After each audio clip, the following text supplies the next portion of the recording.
Hi, I'm Kirk. And I'm Lars. And we're from Metallica. Man, and this is San Francisco. This is where we live, and we want to show you some of the highlights of this wonderful place. It's a beautiful city. And it's only going to get better after this introduction, believe me. Absolutely.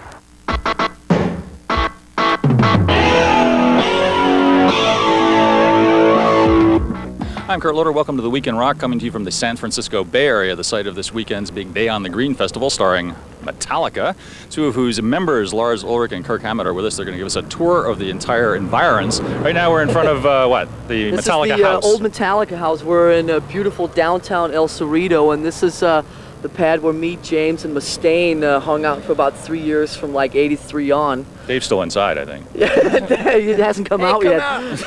All is forgiven, Dave. Come out.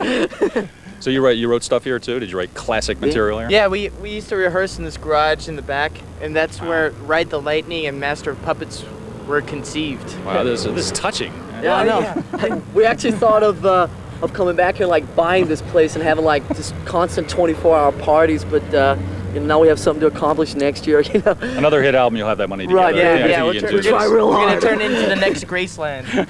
Oh my next God. Graceland. Speaking of Homes of the Stars, the upcoming issue of Architectural Digest out this coming week has a guided tour of the Manhattan apartment of Madonna. Let's hear it for Madonna. Give it up for Madonna Madonna. has nothing on this. From one extreme to the other. Pretty impressive. Take a look. Great place. Great place.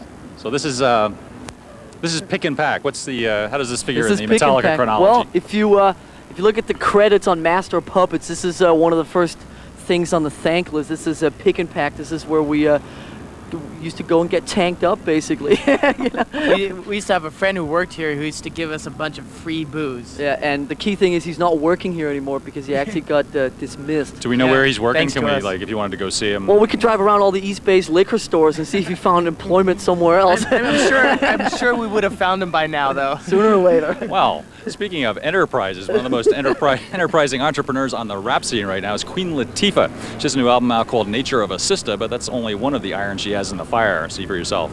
Theater, the Mitchell Brothers Sex Emporium, and we don't know why we're here exactly, but Lars, since you brought us here, maybe you could explain. Well, I just thought it was about time that this thing got a little interesting. So, most of the things we've seen so far today featured Metallica in their like 83 to 86 period, and a few years ago when we reached puberty, this famous Dan R character brought us to these kind of establishments, and we found him actually quite entertaining.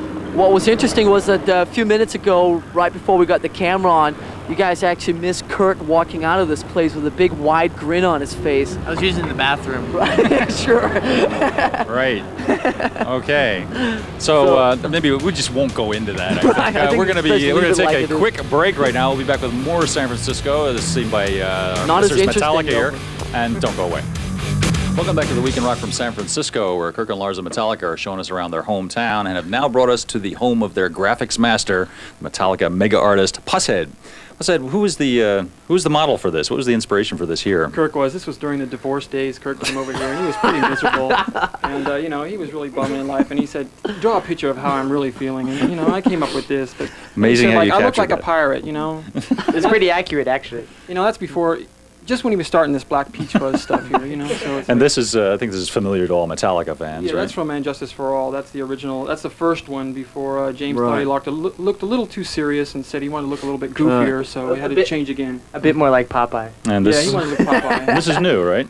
Oh, yeah, Yeah. this is Sabbath True. It's a shirt, and it's going to be the scrims at the Day on the Green.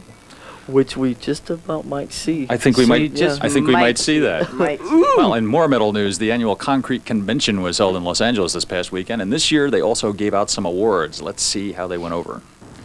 L.A. Metal. Right now we're outside the former site of one of San Francisco's most renowned rock clubs, the Old Waldorf. What's the story on this place? This is where there was a lot of metal shows in the early 80s, and this is where Metallica played some of our best shows in the fall of 82. And much more important, this is where me and Kirk first met. And this is San Francisco. Well, as you know, school is back in session, and we recently went to the city of Philadelphia to gauge the national student mood. Take a look. San Francisco, which is exactly the place where 5 years ago this month, Metallica hired a new bass player. What was it like? What exactly did you say to Jason? What was his name again? What was his name? Jim.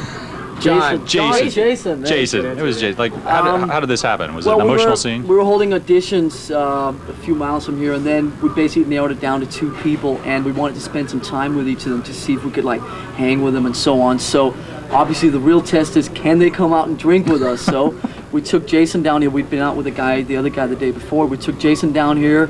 We were consuming beverages, and about 1 o'clock, so me, James, and Kirk kind of ended up meeting in the bathroom up here, and we were standing there relieving ourselves and basically looked at each other and said, "Is that the guy?" And we just kind of all just nodded and said, "Yeah, that's him." We came back, sat down around this very table, and I basically you could be Jason. Yeah. I'll be Jason. Well, I just basically looked at him and I said, "Hey man, want a job?" And this is what he did. Woo-hoo! Wow. It scared everybody out what of a the moment that must have been. And then we thought twice about this. Right. From then on, it's been straight downhill. This is the beginning of the end. Okay, well, it's We love you, Jason. A little bit of history here. It's Tommy's joint. We're going to take a quick break right now, but we'll be back with lots more San Francisco with our hosts and guides, Metallica, so don't go away.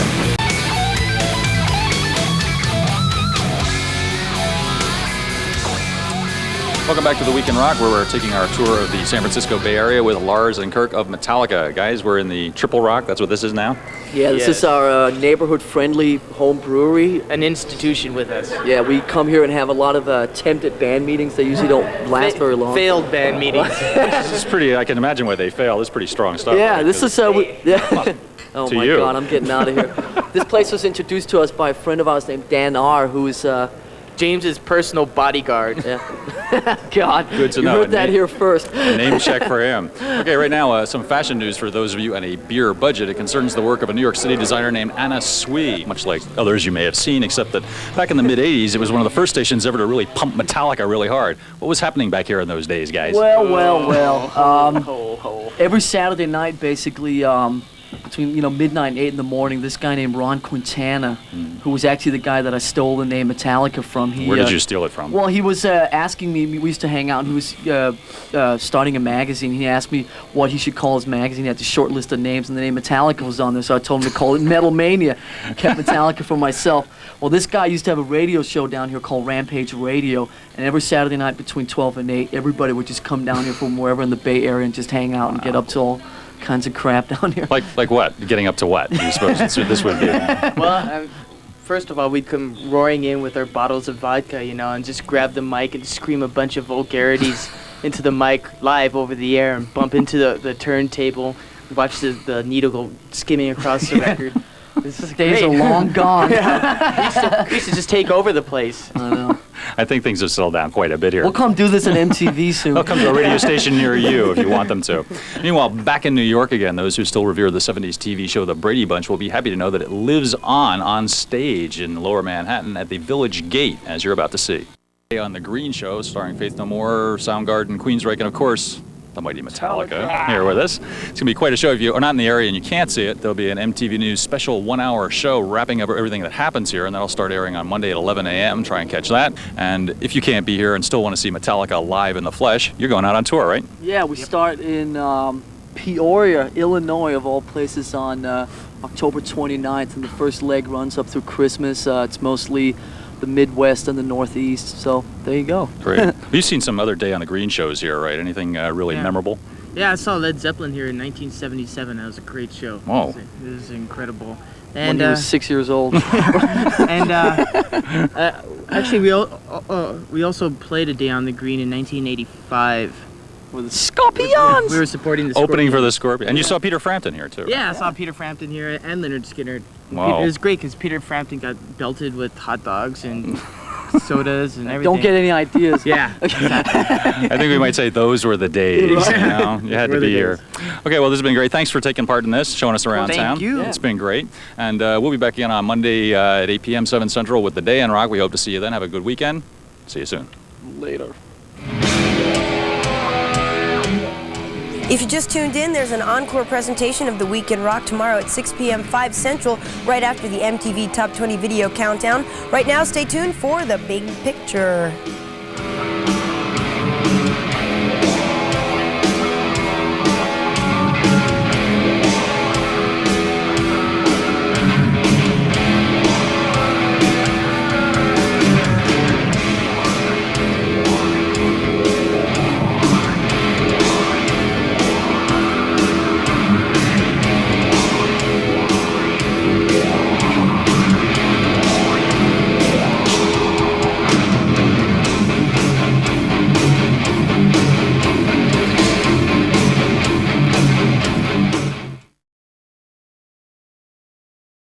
Nobody's seen this for 100 years.